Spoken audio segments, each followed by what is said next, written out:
It's hard to beat the Wisconsin outdoors. He's a busy boy, he was. And for 23 years, it was nearly impossible to beat Sean Composite to it. With his hunting and fishing with his friends. And the Sheboygan Falls native was a true outdoorsman. Him and his hunting pictures with his friends. A fact well documented by his aunt.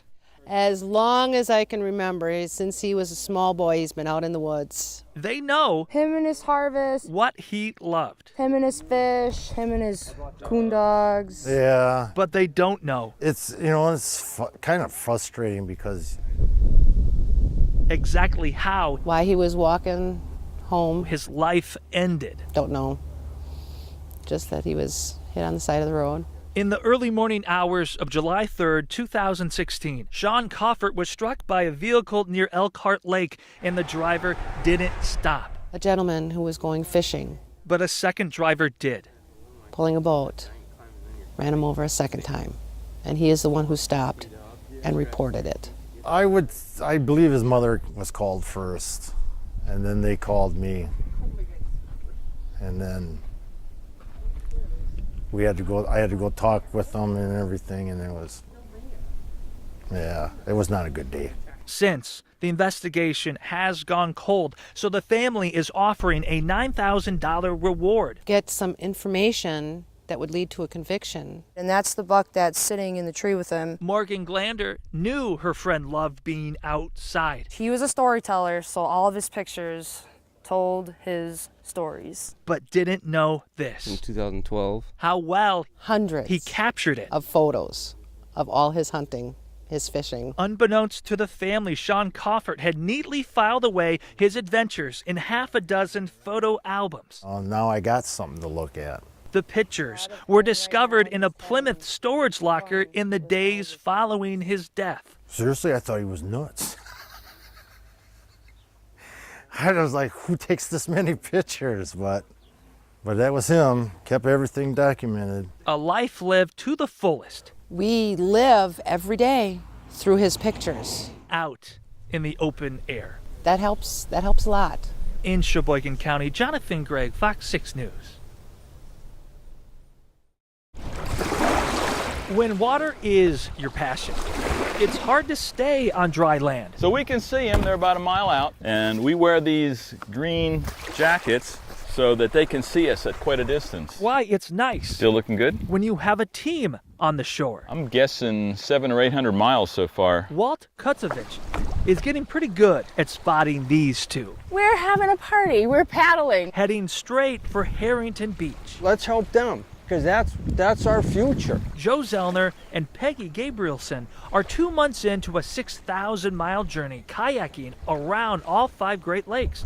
The pair is closing in on the 1,000-mile mark as they hit the beach Tuesday. I'm looking at water and fish and birds. The scenery's been absolutely gorgeous. Admittedly, doing what you love may be considered self-indulgent. You need to provide something for someone else also. So here's their caveat. The duo is raising money to benefit pediatric brain cancer research. Callie Rohr, Marcia and Jeff are the parents. Zellner's motivation is Callie Rohr, a little girl who died of a brain tumor before she was 10. They've had an ongoing fundraiser for many years. They do a canoe and kayak race on the Wisconsin River. The pair have come to know Callie's family and wanted to help. $61,000 is their goal. Our money is just adding to their money. Conditions haven't been great lately, so the team has some catching up to do. The weather allows us. But a good thing for them, just like their kayaks, hope floats. It's not for something that you can't see. This is a cause. New Year's resolutions can come and go, and in Peter Rutler's case, it really kept going. To be honest with you, it doesn't surprise me. He's a classic Washington County guy. A few years back, the once high school and college wrestler figured a resolution would help him and an old teammate lose weight. We were like, God, you know, we felt so much better when we were down to our wrestling weights, and we made a resolution that we were going to run every single day in 1994, and that's how it started. And in 24 years, it hasn't stopped. So it's been tricky at times. Just ask his wife of 25. Trying to get things in, like childbirth. Or the occasional visit to the ER. Kidney stones. I had 2 kidney stones. I asked the doctor, I said, can I go for a run? And the doctor said, Rettler why would you want to go for a run today? And couldn't be rattled. He set a minimum distance of 1.2 miles a day, and the run had to be outside. None of my kids, it's interesting, none of the kids have known a day that I haven't went for a run because my oldest one, Jack, is 22 years old now. Since year 20, Rettler has more reason to run. Okay, once he started working on the scholarship, it really brought some people out of the woodwork. They'll run on that side of the sidewalk. Organizing this benefit.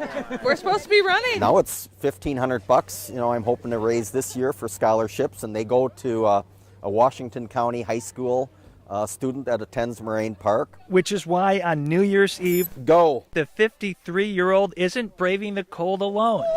Regarding his streak, Rettler says he isn't an Ironman and honestly doesn't love running. I can tell you in 24 years, there's probably been only 2 or 3 times where I came back and said, oh my God, that felt great. But he gets a kick out of what comes from it. Next year for year 25, I want to do something really big. In West Bend, Jonathon Gregg, Fox 6 News. Finding enough help Here's those water pitchers. during a big move We don't have any barricades, so just wait to cross. can be more stressful than the move itself. But true to their name, the gathering was able to pull together a mass of volunteers. And make sure every 10 steps, someone stops. Since 1982, the faith-based organization has been serving free meals in the basement of St. James Church on 9th and Wisconsin. But this church is being sold. And St. Ben's is almost directly north from us. Any questions? And a new meal site was needed. So, with a moving day set, the gathering started lining up volunteers, stretching from the old site to their new home, transporting the remaining pots and pans by hand. A really big line. We have like 125 people here. Jessica Olson is a student from Brookfield Central. Olson and classmate Abraham Balding are both members of Central's Key Club. Yeah. It always feels good. The remaining kitchenware was carried from St. James to St. Ben's on the other side of the county courthouse. Our moving into this space is just beautifully set for when we serve. The long 4 blocks was tackled in under an hour by volunteers handing over their time, demonstrating how one good deed helps another. In Milwaukee, Jonathon Gregg, Fox 6 News. This premise is as simple Have you had a shave before? as a shave. You want to definitely prep the beard really well so that The razor has a nice buffer. On the first day of November, Definitely helps the cause a lot. at Stag Barbershop, owner Jess Stern is hosting her 6th Shave the Date event. Not only raises awareness for prostate cancer research, but also other men's health issues. Every shave scheduled will benefit the Movember Foundation. So far, great. Experiencing his first straight blade shave in years, Joe LaSousa settled in to support My father actually had prostate cancer his fellow man. a while back and is perfectly fine now, but A clean shave prompted by a close call. 1, 2, 3. Stag has booked 40 shaves, and Joe LaSousa was one of the first.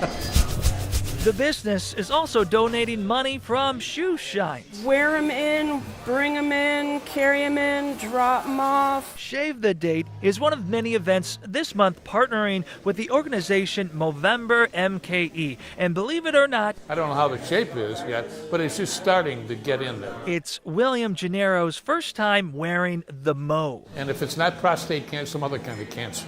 As hard as it may be to lose the beard, it's another step closer to gaining an edge. Cancer's a killer, and this is a way to deal with it.